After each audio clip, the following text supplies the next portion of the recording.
Hare Krishna, everyone. Welcome back to the daily readings of Srila Prabhupada's books. We're reading the literary incarnation of Krishna, the Srimad-Bhagavatam, which is very dear to Srila Prabhupada. It was actually his magnum opus, you know. He did stop translating and commenting on the Bhagavatam at the 5th canto in order to complete the Sri Chaitanya Charitamrita complete. You know, so that means the Chaitanya Charitamrita is really important to him also. Otherwise he wouldn't have stopped the Bhagavatam in order to do it. Krishna Maharaj. Hare Krishna Shobha. These are now we're down to the real core of the Rasikas. And most of the devotees from here went to Dallas for the Rath Yatra today. So we've got I would say not a skeleton crew, because this is the actually deepest devotees that are here today. So this is going to be more ecstatic than usual. Anyway, so the Bhagavatam, Srila Prabhupada, his plan, he called it his plot, to uplift human society was through the mass distributions of these books, especially the Srimad-Bhagavatam. And after all these years, the number of devotees that are still reading the Srimad-Bhagavatam, that's why I'm doing this. That's why I've taken up this vow to try to, make a point as much as possible. And I found out from my godbrothers and others who were in Mayapur this year for the meetings that I was missed. Some of them told one of the devotees who was there that they missed me, and they appreciated how I spoke out about the reading of Prabhupada's books last SGGS. Right? So I'm feeling pretty happy about that. Because Srila Prabhupada worked so hard, he would get up in the middle of the night to do these books, and it was his plot to uplift, even more than the Harinam and the chanting. Although it's the thing for the masses of people, it is. Lord Chaitanya, mainly chanted Hare Krishna in public to bring people. Of course, he was Lord Chaitanya. You could just, by seeing his form or hearing his chanting, everybody would fall on the ground in pure love of God with ecstatic symptoms. But still,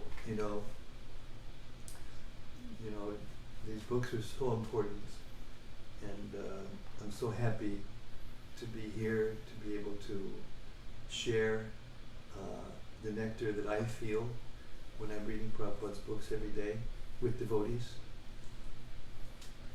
all of you, and especially Rati Manjari, who's Miss Steadiness, hear it. And okay, I just thought I'd pour out my heart like that a little bit, what I was feeling. Sanatana Goswami, glorification of the Srimad-Bhagavatam. Srimad-Bhagavatam Mahima Stotram, explaining to us what the Bhagavatam is from his perspective, which is very, very deep. He was very dear to Lord Chaitanya, Sanatana Goswami. He was glorifying Lord Sanatana Goswami when he was in Puri to the other associates, and he really, he said, when I met him, I knew this person is fully qualified. He and Rupa Goswami, brothers, when I met them, I saw they were fully qualified, so he gave them his full mercy. So this is what he had to say about the Bhagavatam. Goes like this. Sarva Shastra Vipiyusha Sarva Vedaika Satpala Sarva Siddhanta Ratnadya Sarva Lokaika Drikprada. O nectar from the ocean of all scriptures, singular fruit of all the Vedas, rich mine of the precious gems of all conclusive truths, you are the only giver of sight to all the worlds. Sarva Bhagavata Prana Srimad Bhagavata Prabhu Kalingwandolitaditya, Sri Krishna Parivartita. O life air of all the Supreme Lord's devotees, O Master Srimad-Bhagavatam, you are the sun risen in the darkness of Kali. You are the exact image of Shri Krishna. Paramahananda Pataya, Prema Varshaksharayate, Sarvada Sarvasevyaya, Shri Krishnaya Namostume. I bow down to you, who are supremely blissful to read. Your every syllable pours down a flood of prema. You can always be served by everyone. You are Shri Krishna himself. Madikabando Matsangin, Madguru Man Mahadana, Mannistarga Man Bhagya, Madhananda Namostute. My only friend, my constant companion, my spiritual master, my great wealth, my savior, my good fortune, my source of ecstasy, I bow down to you. Sadhu Sadhuka Dayin, Adini Chochatakara, Hanamunchakadachin Mam, Premna Rikkatayospura. O bestower of saintliness to the unsaintly, O exalter of the most fallen, please never leave me. Always appear in my heart and my voice with pure love. Om Namo Bhagavate Vasudevaya. Om Namo Bhagavate Vasudevaya. Om Namo Bhagavate Vasudevaya. Om Namo Bhagavate Vasudevaya. Om Namo Bhagavate Vasudevaya.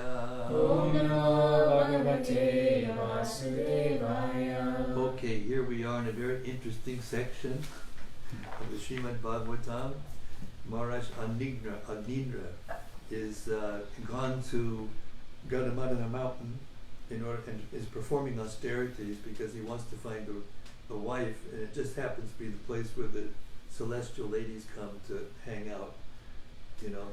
So Lord Brahma, was it Brahma? Yeah, Brahma decided to send Urjasvati, not Urjasvati, Purvachiti, thank you.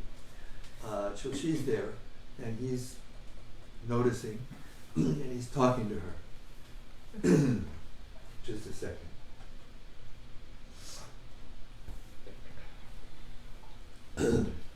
It's not quite clear whether he knows exactly what he's doing, or he's a little bewildered, or both.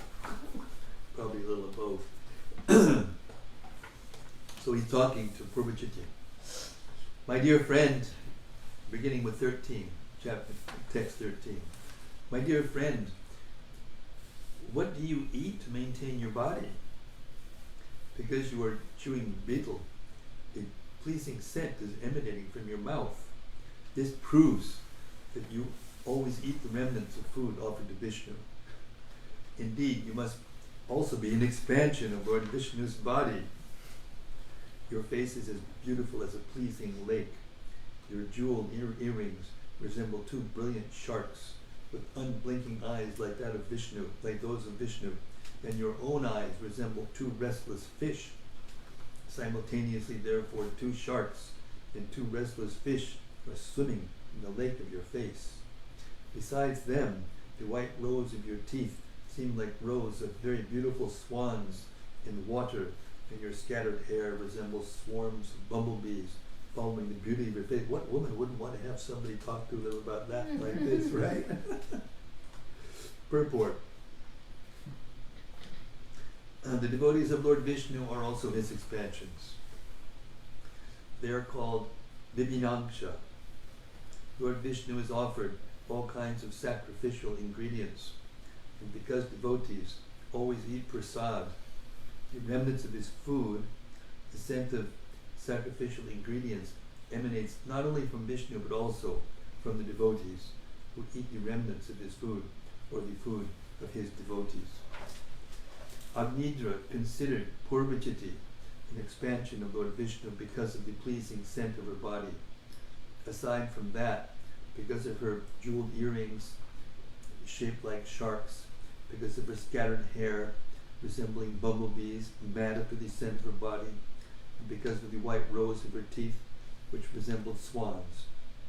Agnidhra compared Prabhuji's face to a beautiful lake decorated with lotus flowers, fish, swans, and bumblebees. Text 14.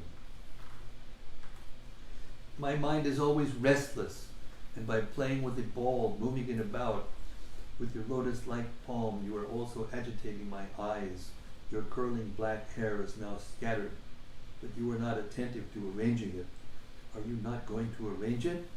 Like a man attached to women, the most cunning wind is trying to take off your lower garment. Are you not mindful of it? Purport. The girl, Purvichiti, was playing with the ball in her hands, and the ball seemed like nothing but another lotus flower captured by her lotus-like palm.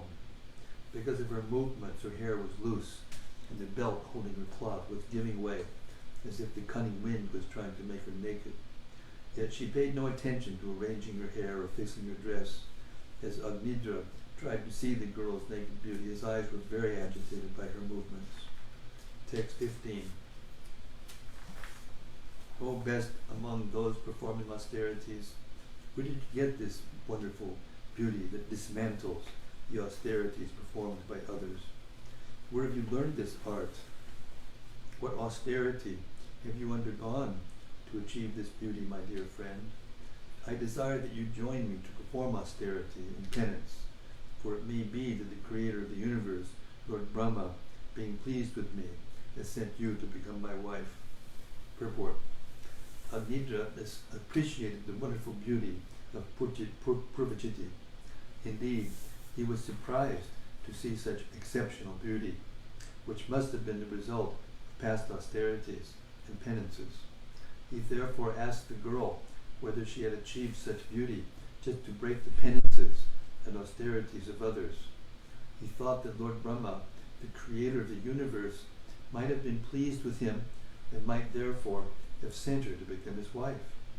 He requested Purvachiti to become his wife so that together they could perform austerities and penances in family life.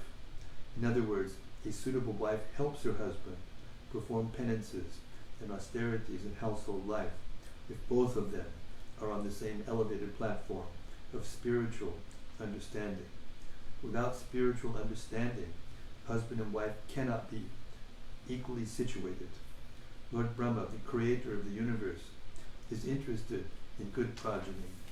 Therefore, unless he is pleased, one cannot get a suitable wife. In fact, Lord Brahma is worshipped in marriage ceremonies. In India, even today, wedding invitations are still issued with a picture of Lord Brahma on the face of the card. I think now it's changed to Ganesh, isn't it? But it used to be Brahma. I always see Ganesh. Ganesh. Yeah, it used to be Brahma a long time ago. Text 16. Lord Brahma, who is worshipped by the Brahmanas, has very mercifully given you to me, and that is why I have met you. I do not want to give up your company, for my mind and eyes are fixed upon you and cannot be drawn away. A woman with beautiful raised breasts, I am your follower. O woman with beautiful raised breasts, I am your follower. You may take me wherever you like, and your friends may also follow me. Purport. Now Agnidhra frankly admits his weakness. He was attracted to Purvachiti, and therefore before she could say, but I have no business with you, he expressed a desire to be united with her. He was so attracted that he was ready to go anywhere, hell or heaven, in her company.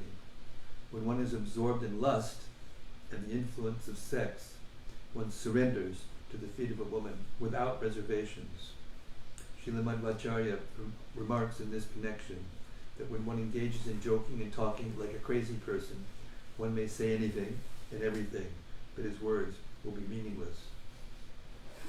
There's a joke in Bengali. A crazy person, what will a crazy person not say, and what will a goat not eat? Or something like that. Text 17. Shukadeva Goswami continued, Maharaj Agnidhra, whose intelligence was like that of a demigod, knew the art of flattering women to win them to his side. He therefore pleased that celestial girl with his lusty words and gained her favor. Purport. Since King Agnidhra was a devotee, he actually had no attraction for material enjoyment. But because he wanted a wife or progeny, and Lord Brahma had sent Purvachiti for this purpose, he expertly pleased her with flattering words. Women are attracted by a man's flattering words. One who is expert in this art of flattery is called Vidagdha. Text 18. It's Vidagdha. Yes, but it is a name for Krishna. He's good at flattering. Translation. Text 18.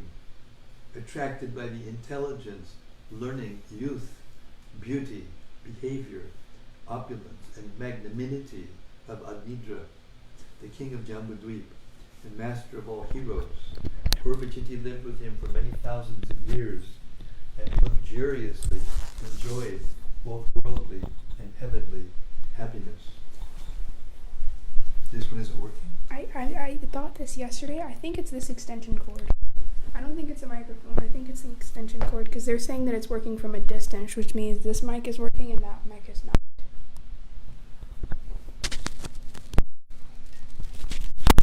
So is it the new, I think it's the new extension cord? Okay, now somebody tell me out there in Cyberland whether you can hear me now that I'm speaking.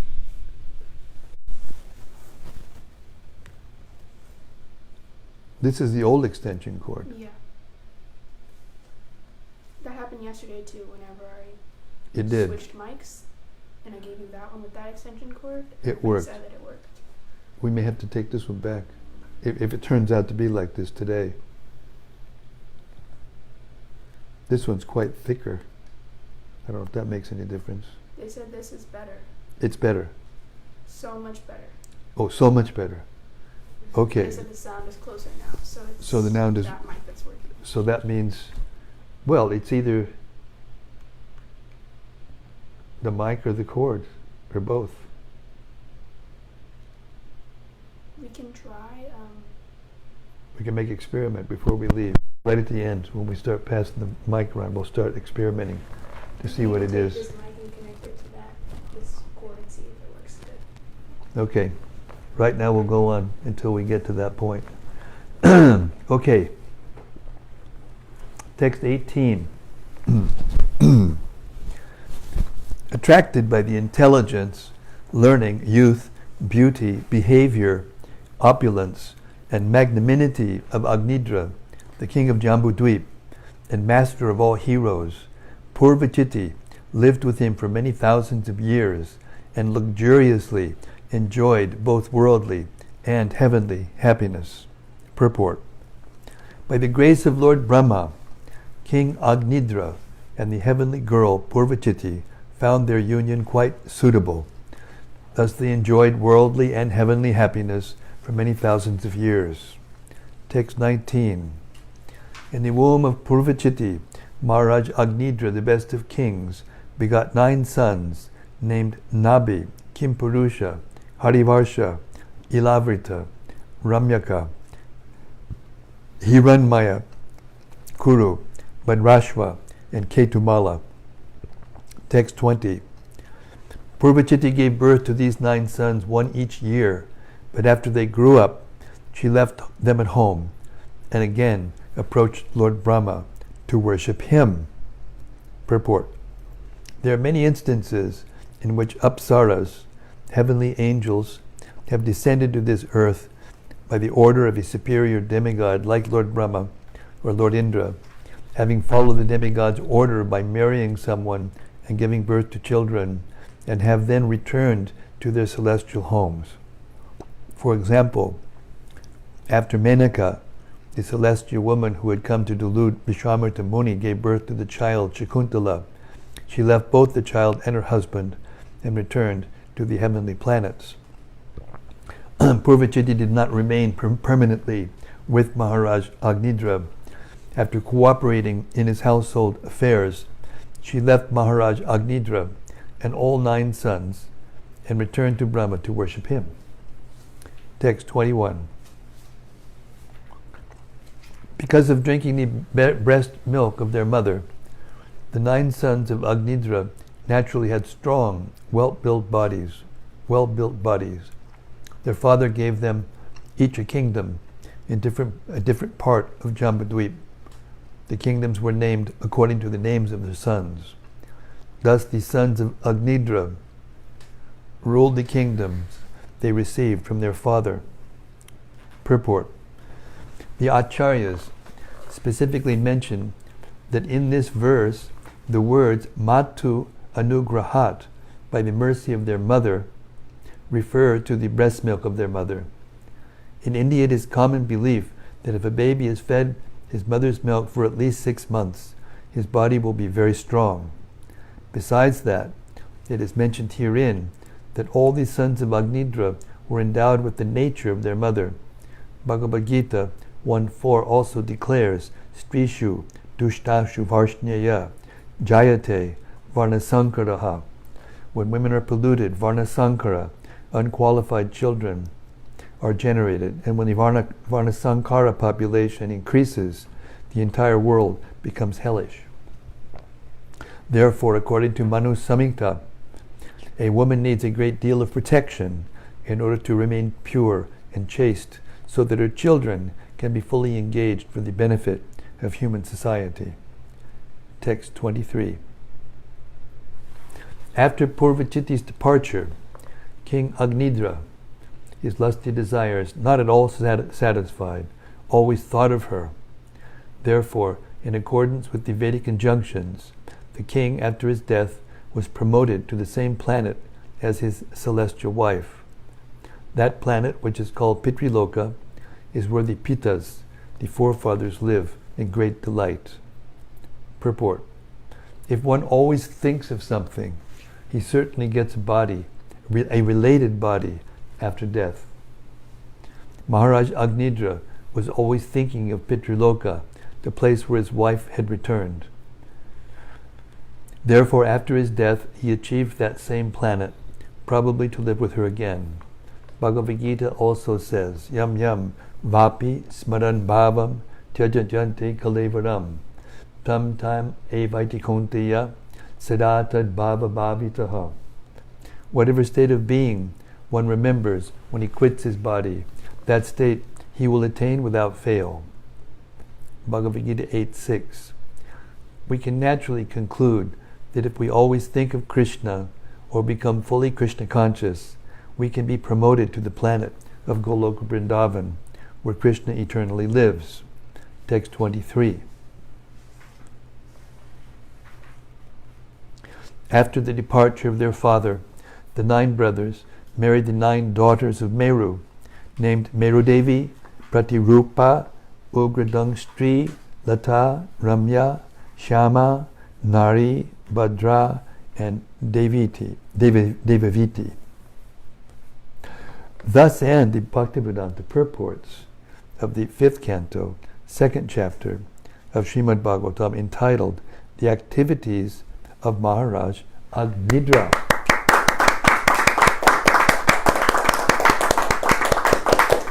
Another act in the supreme drama of Srimad-Bhagavatam. And we go on to chapter 3. Rishabdev's appearance in the womb of Meru Devi, the wife of King Nabi. In this chapter, this is where the summary study starts. Summary. Before the 5th canto, Prabhupada didn't put a summary. But after the 5th canto, then he started putting summaries. Okay, this is a summary of the chapter. In this chapter, the spotless character of King Nabi, the oldest son of Agnidhra, is described. Wanting to have sons, Maharaj Nabi underwent severe austerities and penances. He performed many sacrifices along with his wife and worshipped Lord Vishnu, master of all sacrifices. Being very kind to his devotees, the Supreme Personality of Godhead was very pleased with the austerities of Maharaj Nabi. He personally appeared before the king in his four-handed feature, and the priests who were performing the sacrifices began to offer their prayers unto him. They prayed for a son like the Lord, and Lord Vishnu agreed to take birth from the womb of Meru Devi, the wife of King Nabi, and incarnate as King Rishabhadev. Text 1. Shukadev Goswami continued to speak. Maharaj Nabi, the son of Agnidhra, wished to have sons, and therefore he attentively began to offer prayers and worship the Supreme Personality of Godhead, Lord Vishnu, the master and enjoyer of all sacrifices. Maharaj Nabi's wife Meru Devi, who had not given birth to any children at that time, also worshipped Lord Vishnu along with her husband. Text 2. In the performance of a sacrifice, there are 7 transcendental means to obtain the mercy of the Supreme Personality of Godhead. 1. By sacrificing valuable things, or eatables. 2. By acting in terms of place. 3. By acting in terms of time. 4. By offering hymns. 5. By going through the priest. 6. By offering gifts to the priests. And 7. By observing the regulating principles. However, one cannot always obtain the Supreme Lord through this paraphernalia. Nonetheless, the Lord is affectionate to his devotee. Therefore, when Maharaj Nabi, who was a devotee, worshipped and offered prayers to the Lord with great faith and devotion, and with a pure, uncontaminated mind, superficially performing some yajna in the line of pravargya, the kind Supreme Personality of Godhead, due to his affection for his devotees, appeared before King Nabi in his unconquerable and captivating form with 4 hands. In this way, to fulfill the desire of his devotee, the Supreme Personality of Godhead manifested himself in his beautiful body before his devotee. This body pleases the mind and eyes of the devotees. Purport. In Bhagavad Gita it is clearly said, Bhaktya mam abhijanati yavanyas chasmi tatpataha tato mam tatpato gyatva vishate tadanantaram. One can understand the Supreme Personality as he is only by devotional service. And when one is in full consciousness of the Supreme Lord by such devotion, he can enter into the kingdom of God. Bhagavad Gita 18:55. One can understand and see the Supreme Personality of Godhead through the process of devotional service, and not in any other way. Although Maharaj Nabi performed prescribed duties and sacrifices, it should still be considered that the Lord appeared before him not due to his sacrifices, but because of his devotional service. It was for this reason that the Lord agreed to appear before him in his beautiful bodily features. As stated in Brahma Samhita 5:30, the Supreme Lord, in his original nature, is very beautiful. Venum kvananta madavinda dalaya taksham barha batangsam asitam buddhasundarangam. The Supreme Personality of Godhead, although blackish, is very, very beautiful.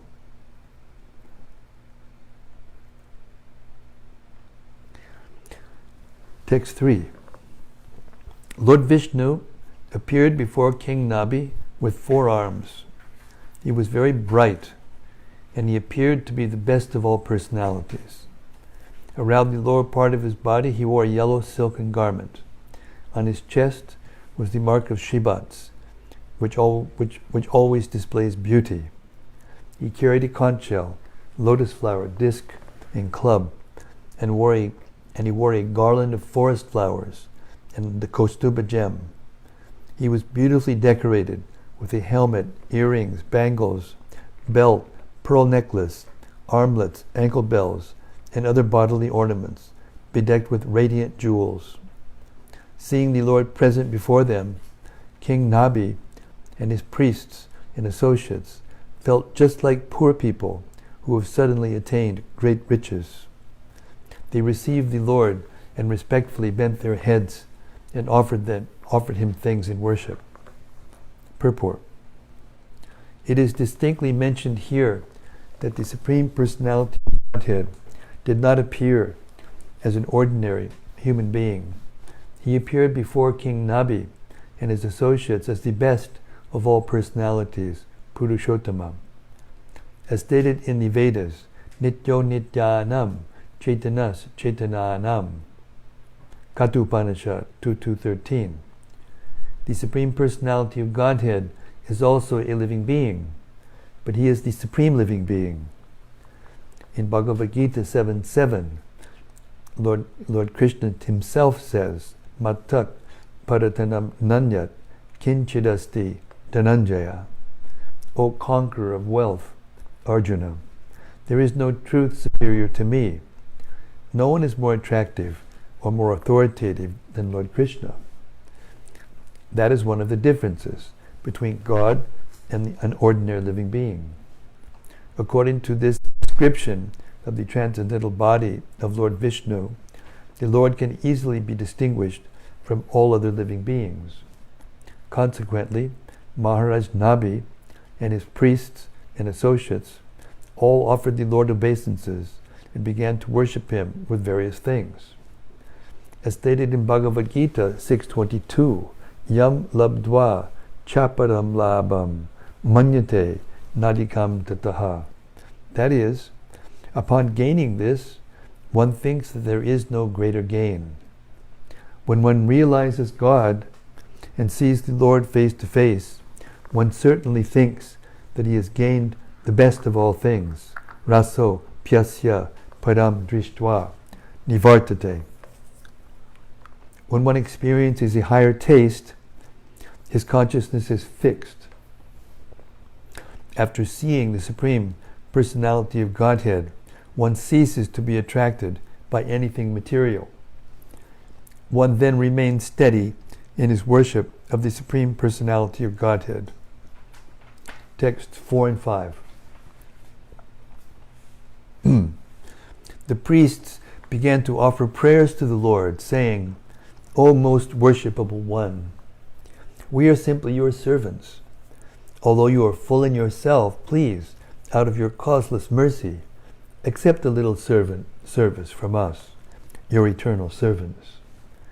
We are not actually aware of your transcendental form, but we can simply offer our respectful obeisances again and again, as instructed by the Vedic literatures and authorized acharyas.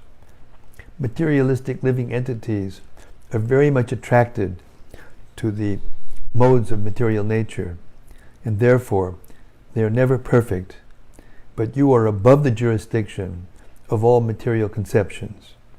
Your name, form, and qualities are all transcendental and beyond the conception of experimental knowledge. Indeed, who can conceive of you? In the material world, we can perceive only material names and qualities. We have no other power than to offer our respectful obeisances and prayers unto you, the transcendental person. The chanting of your austerities, the chanting of your auspicious transcendental qualities will wipe out the sins of all mankind. That is the most auspicious activity for us, and we can thus partially understand your supernatural position. Purport. The Supreme Personality of Godhead has nothing to do with material perception. Even the impersonalist Shankaracharya says, Narayanak paro vyaktad. Narayana, the Supreme Personality of Godhead, is beyond the material conception. We cannot concoct the form and attributes of the Supreme Personality of Godhead. We must simply accept the description given in Vedic literatures about the Lord's form and activities. As stated in Brahma Samhita, Chintamani prakara sadma sukalpa vriksha lakshavritesha surabir abhipalayantam lakshmi sahasra shatasam brahma sevyamanam govindamari purusham tamaham bhajami. I worship Govinda, the primeval Lord, the first progenitor, who is tending the cows, yielding all desires, in abodes built with spiritual gems and surrounded by millions of purpose trees. He is always served with great reverence and affection by hundreds and thousands of goddesses of fortune. We can have some conception of the absolute truth, his form and his attributes, simply by reading the descriptions given in Vedic literatures and authoritative statements given by exalted personalities like Brahma, Narada, Shukadev, Goswami, and others. Srila Rupa Goswami says, Atak Sri Krishna Namadi Nabhaved Grayam Indriyahi. We can conceive the name, form, and qualities of Sri Krishna through our material senses. We cannot conceive the name, form, and qualities of Sri Krishna through our material senses. Because of this, other names of the Lord are Adhoksaja and Aprakrita, which indicate that he is beyond any material senses. Out of his causeless mercy upon his devotees, the Lord appeared before Maharaja Nabi. Similarly, when we are engaged in the Lord's devotional service, the Lord reveals himself to us. Sevan mukhehi jivado swayameva spuratyataha. This is the only way to understand the Supreme Personality of Godhead. As confirmed in Bhagavad Gita, Bhaktya mam abhijanati yavanyas mitatpataha. One can understand the Supreme Personality of Godhead through devotional service. There is no other way. We have to hear from the authorities and from the Shastras and consider the Supreme Lord in terms of their statements. We cannot imagine or concoct forms and attributes of the Lord. Text 6. O Supreme Lord, you are full in every respect.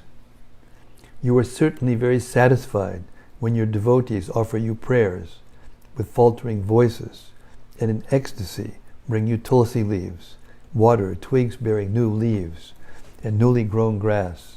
This surely makes you satisfied. Purport. One does not need great wealth, education, or opulence to satisfy the Supreme Personality of Godhead. If one is fully absorbed in love and ecstasy, he need only offer a flower and a little water.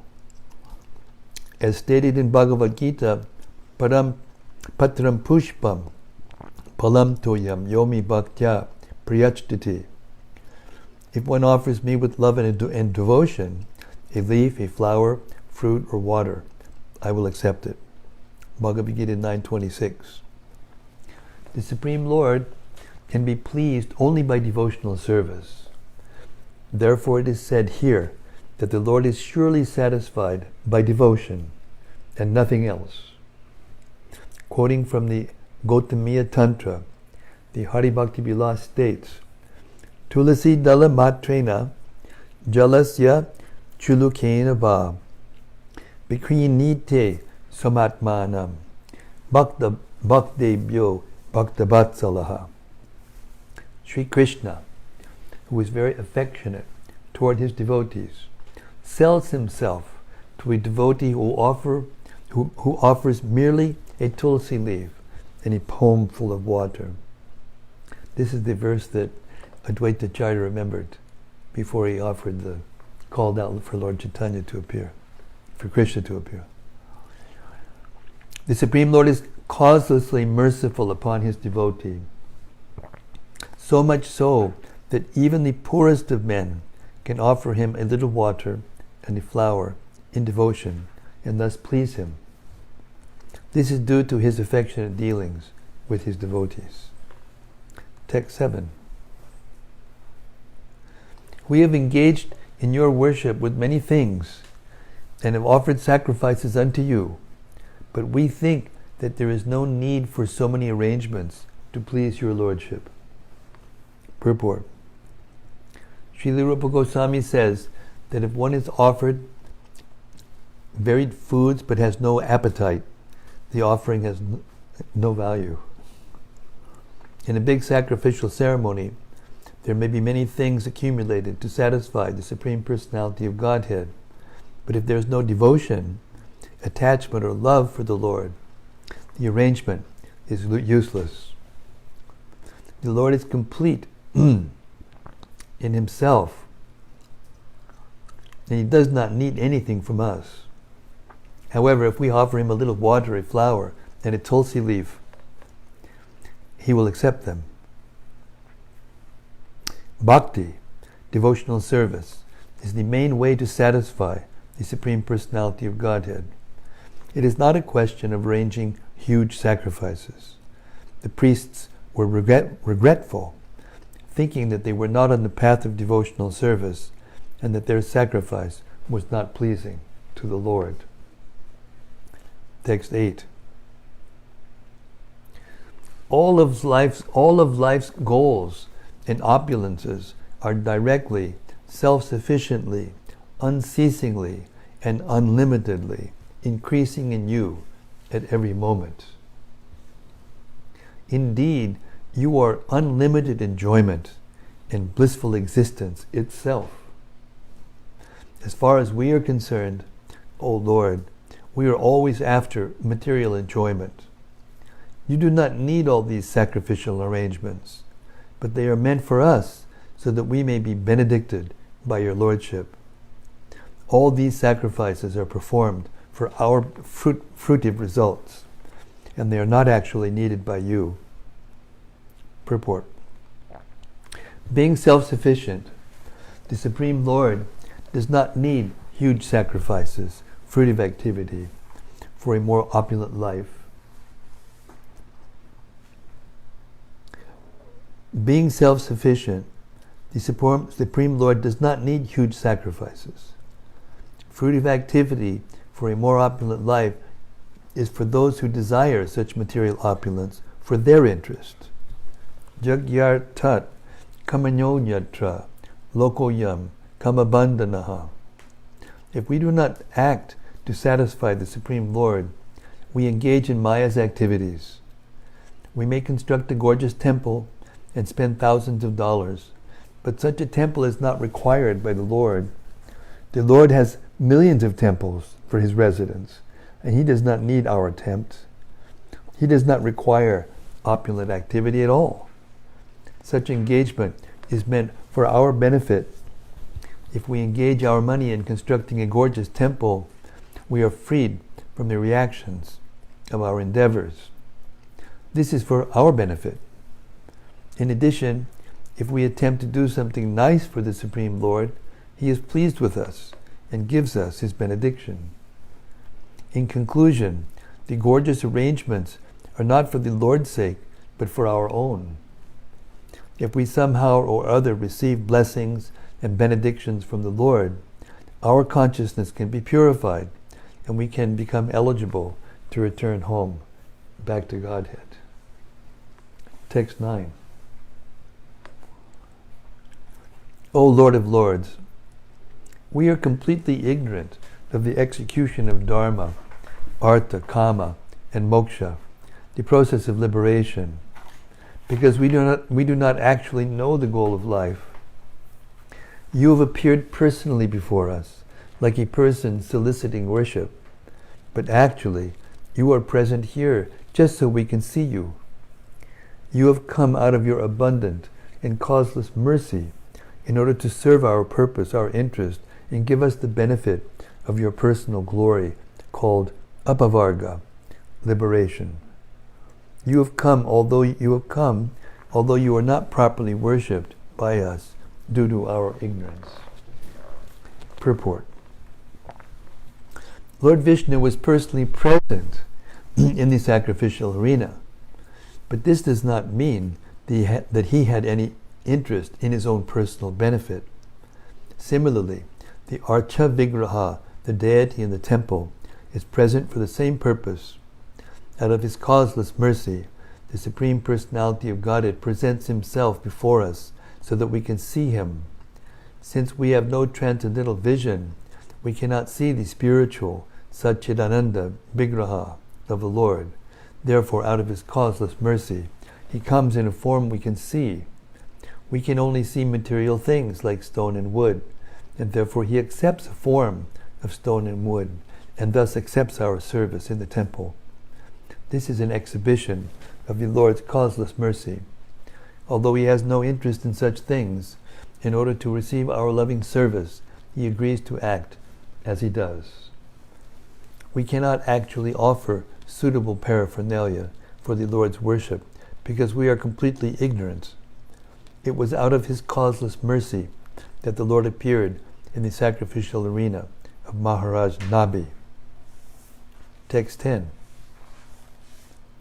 O most worshipable of all, you are the best of all benefactors, and your appearance at saintly King Nabi's sacrificial arena is meant for our benediction.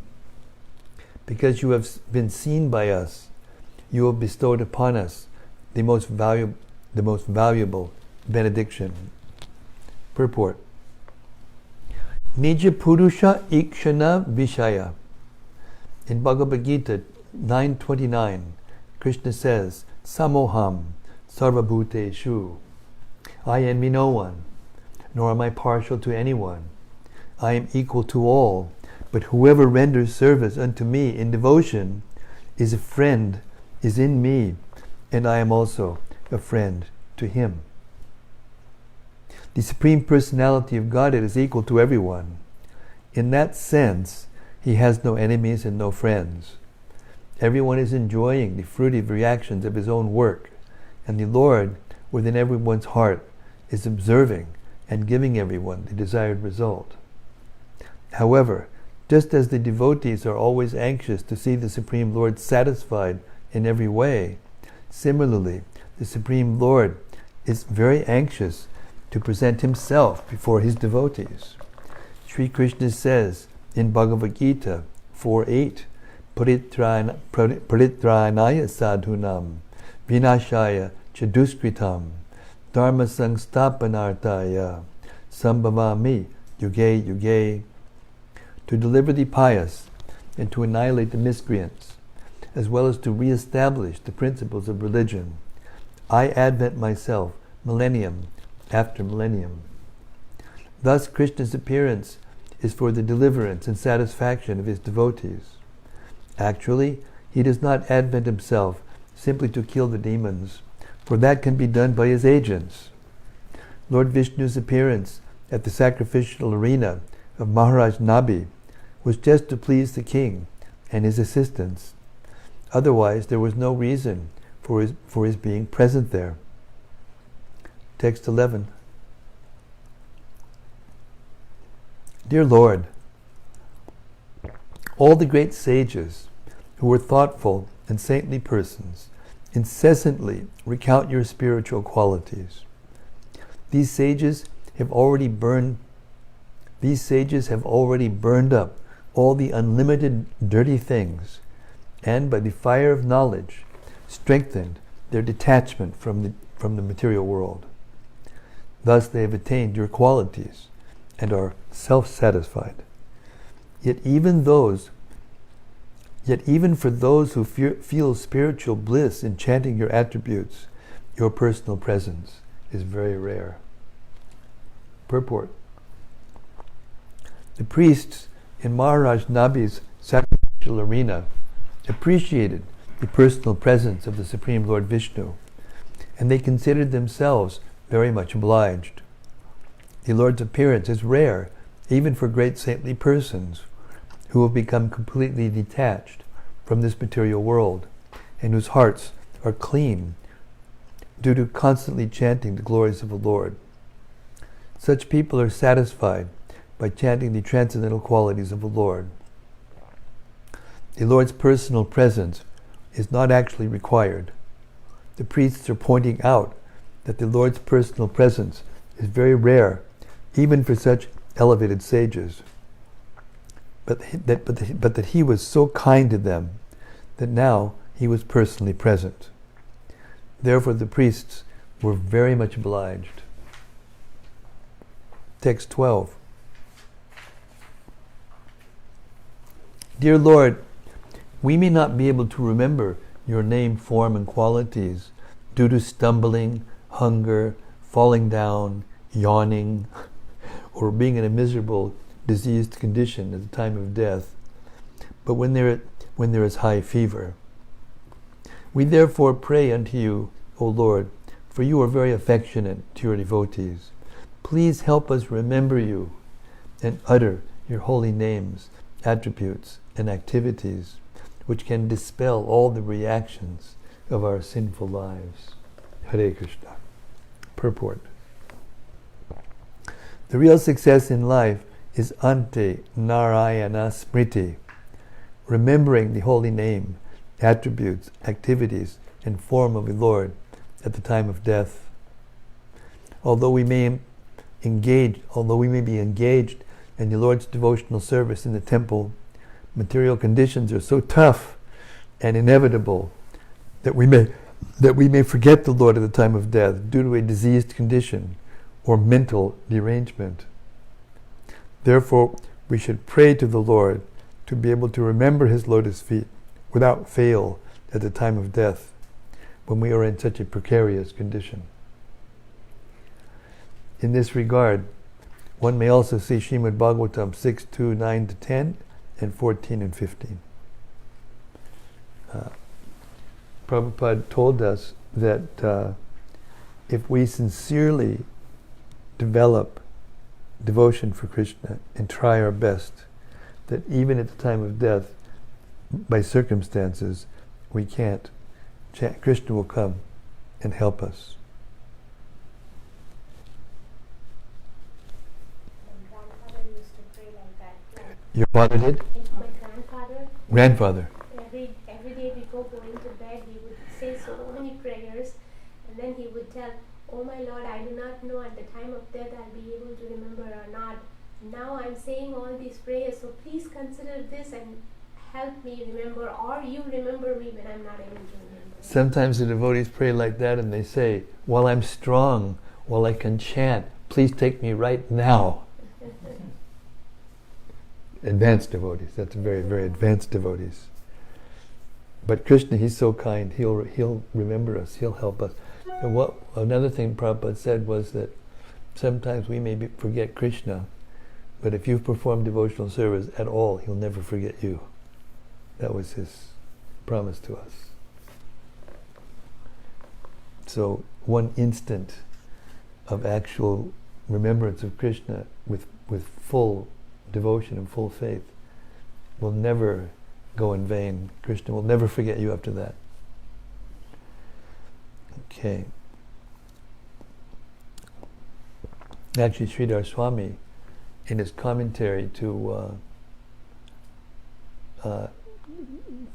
10th Canto, 14th chapter, 8th verse, Tatenukampam Samikshmanu, that verse, famous verse, in Sridhar Swami's commentary, he says, if a devotee sincerely surrenders once, then from that day on, Krishna starts to make arrangements. And then if due to habit, one has lingering material desires in the mind or something in the mind that is not clean, then Krishna thinks, well, I'm not stupid. I know what this person really wants. So then he makes arrangements so that those desires will either not be fulfilled or be fulfilled in a way that causes such, conditions that one becomes convinced and gives them up on his own, of course. Has to give them up on his own. So, yes, so therefore, just, if we could just once, even for a moment, that doesn't mean that we should think, okay, now that's the Christian trip. Jesus, and then that's it. And whatever else I do after that is, he takes the reactions and I can do whatever I want. It's not like that. But it is a fact that one sincere prayer, one sincere moment of surrender completely, with sincerity, not with ulterior motives, but really, then it's just a matter of time then. We can come to that position. But like your grandfather, he's always praying like that. That's symptom of a very sincere devotee, advanced devotee. Yeah. Okay, so it's 5:39. We'll stop there. That's about an hour. Went very fast today. Huh? Very fast. We can go longer. Must be the company. The atmosphere is, there's no kind of resistance in the room, Nice. No, I have a phone call that I have to take from London before too long. I have some more minutes, but can we have I want to test out this microphone also to see if somebody ask a question to this mic. And then let's see. Hear me?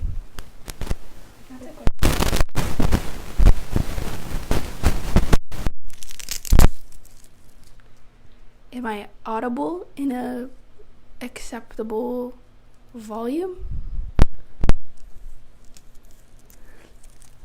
Is the sound clear through this mic? Is the sound clear through this microphone? Somebody tell me out from out of spot. Is it Rati who's telling before? Everyone.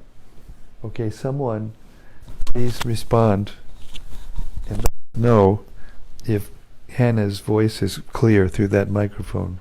Krishna Katha says, sounds good. It's very strange, isn't it? What? It's a loose connection or the virus. You want to look at it? You want to look at it? Sudevi says yes, but sounds a bit screechy. That's just my voice, Sudevi Dasi. Rati says perfect. Static only when you move the mic connection. Oh, so I think there is some. That's what JB told me, that there was some static when he thought that when one was holding the mic, then they weren't being careful and they were either rubbing it against their fingers or in some way making some, because I just, mine's just attached to my lapel, to this. So, okay, so There is some notice when you move. There's some I what? was talking about this. I heard it too when I was listening the other day. It's like somebody's doing like this. Yeah. Through this microphone? Yeah. Is it? Can you ask them if it's through yours or just? Do you hear that same? This is me speaking through the other mic. Do you hear that same static or whatever it is while I'm speaking? Somebody out there in cyberspace? Hare Krishna? We need you for technical advice. What? We don't have a response yet. No response yet. That was about that last question. Hey Rati. They said no, just mine. Okay, so it's just that. Yours sounds good. Mine sounds like. Okay, so now, here we have to do some experiment. Now,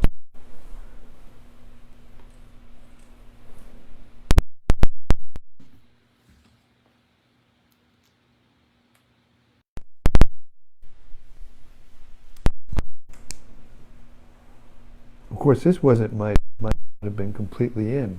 This, do you see? There's a thing. You see this? This way in. And you hear that click? Okay, now try. Okay, so everyone hearing me, I'm going to pass this mic around and you tell me if you hear the same staticky noise, okay? And we pass it around. Hare Krishna. This is, introduce yourself. This is Shvetadviptas. Do you hear the same static in the other mic? Are you hearing the static in my voice? Because we just changed mics. I'm using the other mic now. Or no. No, I have the same mic, but I'm just using another lead. Extension cord. We're thinking it may be the extension cord. We're trying to figure it out. So please, Rati, cooperate here and explain to us what's going on. I can also listen on my phone.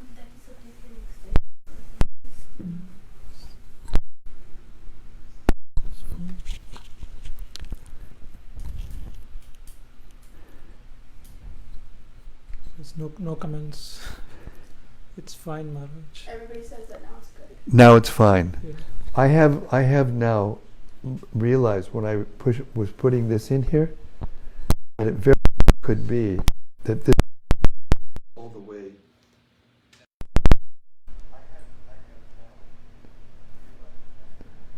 Both mics are good, Krishna Katha Prabhu. Huh? Both mics are good, Krishna Katha Prabhu is commenting. See this? When you push like this, it gets in, but it's not. You have to. You see this? You see this, Hannah? When you do this, when it clicks like that, it's already all fully in. Sorry for this disturbance to everyone, but this is a pretty important thing.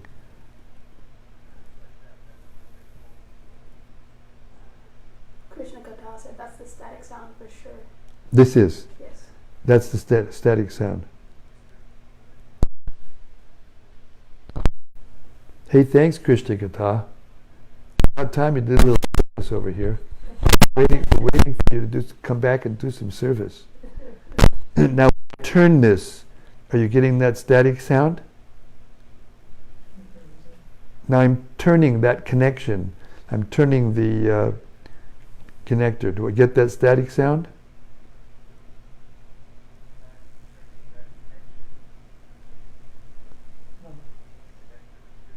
No.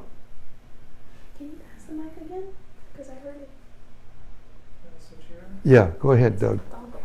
Oh.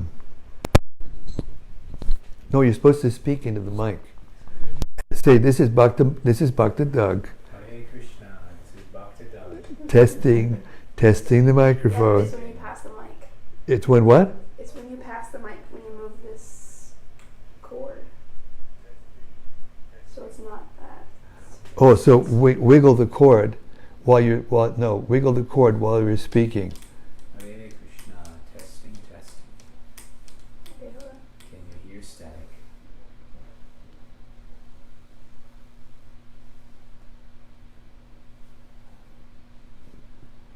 Can you pass the mic around?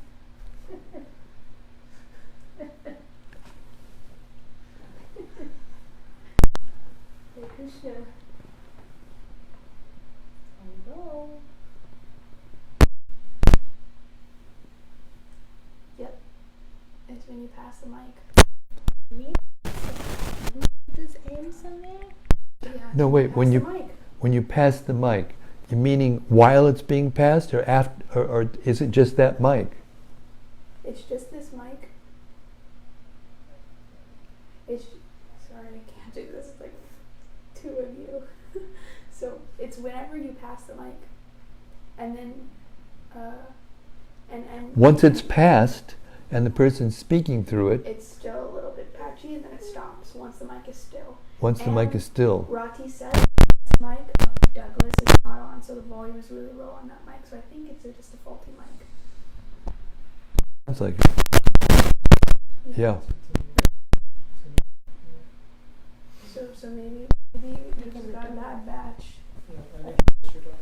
Yeah, you test it out. Okay, we're going to test this is the new system that has two mics. And we're going to give this back. Shweta Dweep so kindly donated it. So he's going to test it and make sure everything's okay. And then for tomorrow, we'll use the old mics tomorrow, or you just test it and we'll bring it back and see if it works. But my mic is fine. The one I'm using is fine. Yeah, they said now we can only hear Maharaj, but I think that's because we all stopped talking. Yes, yes. Okay, kids. That's it. I've got to take a phone call very soon. A scheduled phone call. So I've got to go. So all glories to Nabi Maharaj, the father of Rishabhadev. And now we're going to start to hear the pastimes tomorrow of the all auspicious pastimes of Lord Rishabhadev. Thank you so much for coming to hear, and also thank you for your technical support, trying to help us sort out the microphone situation so it's very clear and without static. Sounds to me like it's when the mic is passed, and then once it's there in the hand and it's clear, that's what it sounds like to me. Okay, same time, 4:30 afternoon, tomorrow, Central Time, United States. Thank you again. Gaur Premanandi, Hari Hari Bol, Srimad-Bhagavatam ki Jai, Hare Krishna, Hari Bol.